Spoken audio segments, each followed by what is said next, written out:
Good morning. Good morning. नमस्ते सबैजनालाई। मलाई यहाँ स्टेजमा 2 शब्द बोल्नुको लागि म अब चान्स दिनुभयो। हाम्रो मुस्कान सरलाई धेरै धेरै धन्यवाद। जोरदार ताली सम्मान दिनुहोस् उहाँलाई। यही हो, मेरो नाम सेयर गर्नु पर्यो। मेरो नाम चाहिँ माया तामाङ। मेरो नेपाल घर मकनपुर हेटौडा। यहाँ बसे दुबई। 23 सालदेखि म दुबईमै छु हैन। म पनि स्वास्थ्यको लागि नै देशमा ठोकिन आइपुगे हो। देश जस्तो स्वास्थ्यको लागि नै देशमा आउने हो हैन। तर म चाहिँ लास्टै अन्तिम भइसक्यो थियो। अन्तिम भएर मैले डिरेक्सन पायो।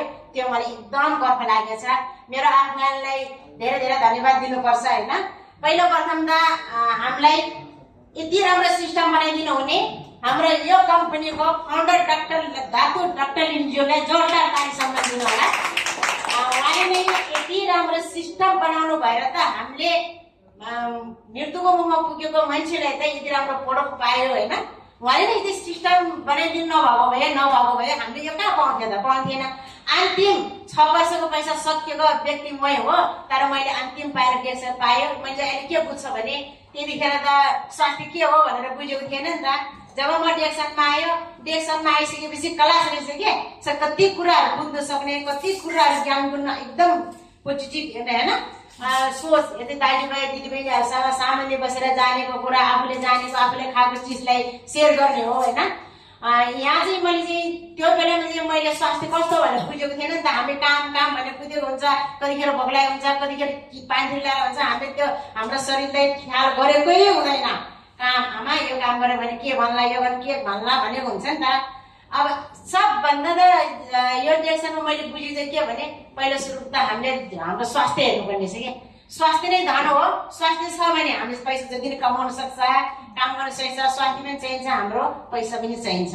पहिलो प्रथम त म के भन्छु भने जति हुन्छ नि म बाटोमा हिँड्दाखेरि हाम्रो नेपाली दिदीबहिनीहरूले म यति नम्बर लिन्छु, यति रिक्वेस्ट गर्छु। आज पनि मैले 3 जनले पर्खिँदा मै ढिलो भयो हैन।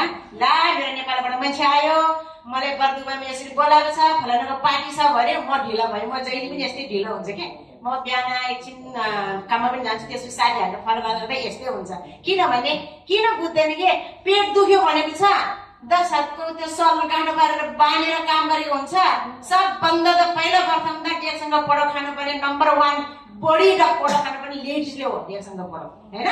किनभने मलाई त्यो स्थितिमा पुगेको मान्छे हो नि त। त्यहाँबाट म बाहिर निस्केको मान्छे हो नि त डिरेक्सनको प्रोडक्ट खाएर। मलाई थाहा छ नि त डिरेक्सनको प्रोडक्टले कुन प्रोडक्ट खाने के हुन्छ, कतिखेर के खानुपर्छ। त्यो आफूले भोगेको, आफूले खाएर ठिक भएको चिजलाई दिदीबहिनी यस्तो चिज हुन्छ है, यसरी आउनु है। हामीले हप्ताभरि मान्छेको 12 घण्टा 13 घण्टा काम गर्दाखेरि कति डरे यति घोडेर काम गर्छ नि। यता दुख्यो भन्छ, यता दुख्यो भन्छ, पोल्यो भनेको चाहिँ कष्ट भोगेर। अनि एक दिन छुट्टी हुन्छ, यसमा त जम्मै दिदी भन्यो भने, बहिनी भन्यो भने, दिदीबहिनीले बोलायो भने म त्यस्तो ठाउँमा जान्छ, त्यो चाउको धुलो खाएर ठिक हुन्छ के हो। त्यस्तो भन्नेहरूले चाहिँ के भने आफू सबर भएर छोड्नुपर्छ कि जब प्रोडक्ट खाँदैन अरूले हामीले भन्नु पनि सक्दैन।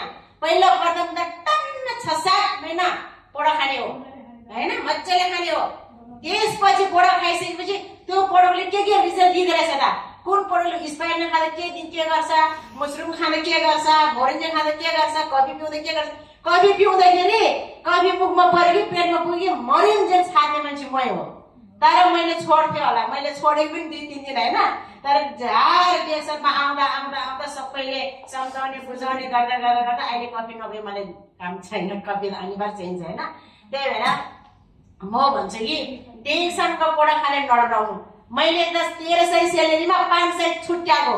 किनभने 6 वर्षको पैसा त मैले उपचार गरेर सिधाएँ भनेदेखि मेरो छोराछोरीले 1 सुको पैसा मैले पठाएन। ब्याङ्क बैलेन्स छैन, न पैसा जम्मा गरेको छ, न सुन गाना लाउन पाएको छ।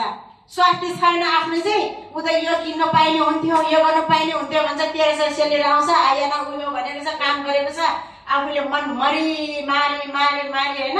त्यो दबाई खाएको छ, त्यो दबाईले भित्र दबेर बसेको छ। त्यही भएर तपाईँ हामीले चाहिँ काम गरौँ बचेको समयलाई हैन।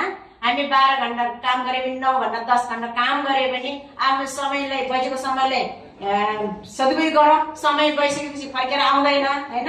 समय गइसकेपछि फर्केर आउँदैन। भोलि त त्यो हिजोको दिन त गयो, आजको दिन के गर्ने भनेर हामी सोचेर हिँड्ने। त्यसपछि पहिला हामी एयरपोर्टबाट आउँदाखेरि रुएर आउँथ्यौँ भने अब हामी हाँसेर एउटा सिस्टम लिएर जाने। मैले चाहिँ के सोचेको भने म एक्लै हिँडिरहेको छु, सबैले यहाँ सरहरू सबैले थाहा हुनुहुन्छ म धेरै जस्तो म एक्लै छु यहाँ होइन। तर एक्लै भने म हार खान्न, किनभने मलाई विश्वास छ नि त। पहिले त मैले आफूले पढो खाएर मात्रै पनि म स्टालिजन भएको थियो होइन। मैले 7-8 महिनासम्म कसैले पनि भनेन, मैले 500 झोला भरि सामान लिएर जान्थेँ। अनि त्यसपछि मैले आफूले खाएको लगाएको चिज मलाई थाहा पाइसकेपछि अनुभव पाइसकेँ, मैले भन्दै जाँदाखेरि त रुपी पनि भइँदो रहेछ। ओहो हुँदैन, यो त आफू मात्रै स्वास्थ्य बनेर हुँदैन, दिदीबहिनीहरूले दाजुभाइले पनि भन्नुपर्छ भनेर भन्दै जाँदाखेरि होइन आफूले स्वास्थ्य हुँदो रहेछ। मैले चाहिँ के सोच्छ भने यो बचेको समयलाई सदुपयोग गरेर हामीलाई हप्तामा एकचोटि यहाँ आएर 1 घण्टा 2 घण्टा राम्रो राम्रो कुरो सिकौँ होइन। छिनको रमाइलो नहिँडौँ, छिनको रमाइलोमा घुमेर नहिँडौँ। त्यो 1 घण्टा 2 घण्टा यसो थाकेको जिउलाई बोकेर बर्दुबेलमा गएर सेल्फी हालेर रमाइलो गरेर हामीलाई फाइदा छैन।